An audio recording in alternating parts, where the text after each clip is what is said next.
తెలుగు సాహిత్య అభిమానులకు స్వాగతం. తెలుగు సాహిత్యంలోని విలువైన విషయాలను తెలుసుకొనుటకు ఈ ఛానల్ని సబ్స్క్రైబ్ చేసుకొనగలరు.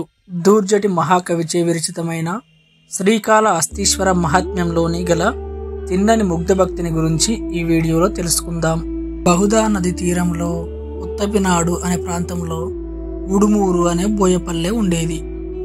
ఆ పల్లెకు రాజు నాదనాథుడు. నాదనాథుని భార్య తందే. వీరిద్దరికి జన్మించిన కొడుకు తిన్నడు. తిన్నడు విలువిద్య నేర్చుకున్నాడు. ఒక రోజున తిన్నడు పరిజనులతో కలిసి అడవికి వేటకు వెళ్ళాడు. తిన్నడు వేటాడి అలసిపోయి ఒక పొగడ చెట్టు క్రింద అడవిలో నిద్రపోయాడు.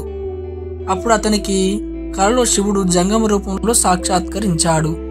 శరీరం నిండా విభూతి పూత, పులితోలు వడ్డానం, ఎర్రని జడలు, నిశ్చలమైన నేత్రపద్మాలు, పుర్రెల దండ, కంఠంలో శివలింగము ధరించిన ఒక ప్రభువు తిన్నడి కలలో కనిపించి, ఓ పిల్లవాడా, ఇక్కడ శిలావటం మొదట్లో అంటే కల్జువ్వి చెట్టు మొదట్లో కొండ దగ్గర సువర్ణ ముఖరి నది ఒడ్డుపై భక్తుల పాలిటి పెన్నిది అయిన పార్వతీపతి అయిన ఈశ్వరుడు నివసిస్తున్నాడు.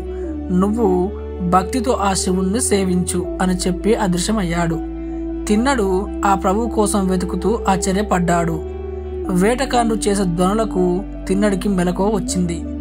ఇంతలో ఒక అడవి పంది వేటగాండ్ర వలకు చిక్కకుండా తప్పించుకుని పారిపోతూ ఉంది. దాన్ని కొట్టడానికి తిన్నడు దాని వెంట ధనుర్బాణాలు ధరించి వెళ్ళాడు. ఆ అడవి పంది పరుగు పెడుతూ ఒక శివలింగం వద్దకు వచ్చి మాయమైంది. కలలో కనబడిన ప్రభువు చెప్పిన మాట. తనను శివుని వద్దకు తెచ్చిన పంది కూడా శివుని మాయే అని తిన్నడు భావించి శివలింగానికి సాష్టాంగ నమస్కారం చేసి చేతులు జోడించి, ఓ స్వామి శివ, పులులు సింహాలు తిరిగే ఈ అడవి మధ్యలో నువ్వు ఇల్లు ఏ ఆశతో కట్టుకున్నావు? నీకు ఆకలి వేస్తే కూడు నీరు ఎవరు తెస్తారు? నేను వేటాడి తెచ్చిన పందులు లేళ్ల మాంసాన్ని మా అక్కలు బాగా వండి పెడతారు, పిట్టలను కూడా వండుతారు. కాబట్టి మరో మాట చెప్పకుండా మా ఊరికి రా. నీకు పరమాన్నాన్ని, మా ఊరిలో వివిధ రకాలైన బియ్యములు, చమరీ మృగాల పాలు ఉన్నాయి.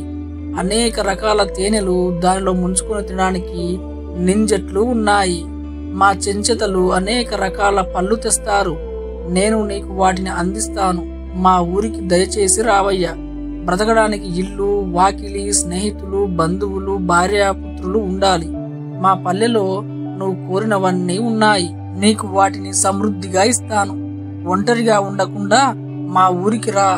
తమ విలాసపు చూపులతో మన్మధుణ్ణి తిరిగి పుట్టించగల అందమైన బోయశ్రీలను నీకు ఉపచారాలు చేయడానికి ఇస్తాను. నా మాట ఆదరించి నాతో రా, లేదా నీతోనే లోకం అనుకుని నేను ఇక్కడే ఉండిపోతా. నేను నిన్ను బాధించను అంటూ తిన్నడు శివుణ్ణి తన ఊరికి రమ్మని పిలిచాడు. తిన్నడి వెంట వచ్చిన బోయవారు తిన్నడి జాడను తెలుసుకుని అతని దగ్గరకు వచ్చి, అన్న, నిన్ను ఆయాసపెట్టి ఇక్కడకు తీసుకుని వచ్చిన పంది ఏమయ్యింది? నీవు కన్నీరు కార్చడానికి, మాతో మాట్లాడకపోవడానికి కారణం ఏమిటి? వేట కోసం వచ్చి నీవు ఇలా ఉంటే మీ తల్లిదండ్రులు బాధపడతారు. నిన్ను పసిబట్టి వేట కుక్కలు వచ్చి నీ చుట్టూ తిరుగుతున్నాయి. నువ్వు వాటిని కూడా చూడడం లేదు. వేట కోసం తెచ్చిన వలలను, తాళ్లను చుట్టగా చుట్టడం లేదు. చంపిన జంతువులను ఒక చోట చేర్చడం లేదు. విడివేట పిట్టలకు మేత పెట్టడం లేదు. వేట ముచ్చట్లు మీ నాన్నగారికి తెలపలేదు. నీవు ఎందుకు ఇలా ఉన్నావు? నిన్ను విడిచి మేము వెళ్ళడానికి మాకు మనసు రావడం లేదు. నీవు రాకుండా మేము పల్లెలకు వెడితే మీ వారు మమ్మల్ని తిడతారు. మేము ఎంత చెప్పినా నువ్వు వినడం లేదు. కనీసం మా వైపు చూడడం లేదు. మేము ఈ విషయాన్ని ఎరుక రాజుగారికి చెబుతాము. మాకు సమాధానం చెప్పు అనే తిన్నడి పాదాలు పట్టుకున్నారు.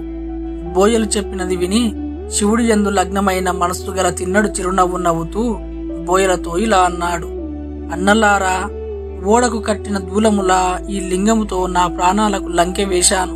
మీకు అంత తొందర ఎందుకు? మీరు పల్లెలకు వెళ్ళండి. మీరు ఎంత బలవంతం చేసినా నేను కదలను. ఈ దేవుడి కోసమే ప్రాణాలు విడుస్తాను. ఇది నిజం, అబద్ధం కాదు అని చెప్పి తిరిగి శివధ్యానంలో మునిగిపోయాడు తిన్నడు. చేసేదేమీ లేక బోయలు అక్కడి నుండి వెళ్ళిపోయారు.